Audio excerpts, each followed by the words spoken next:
Dear colleagues, I am here in Rio de Janeiro, in this beautiful beach of Barra da Tijuca. Barra da Tijuca has one of the best infrastructures of Rio, with good hotels, restaurants, shopping centers, golf courses, and near from Copacabana and Ipanema. But what is most important is our convention center. In front of me, in the other side of the street, you can see the convention of Windsor Barra da Tijuca. We will want to receive more than 2,000 plastic surgeons next year in September, and more than 400 professors giving lectures, master classes.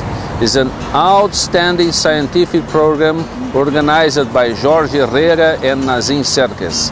And you will see an intensive social program organized by Rui Vieira, Arnaldo Miró, Eduardo Sucupira, and Luis Heredia. I welcome you to Rio next year in September 2014, and I am sure that you will enjoy this meeting. Thank you.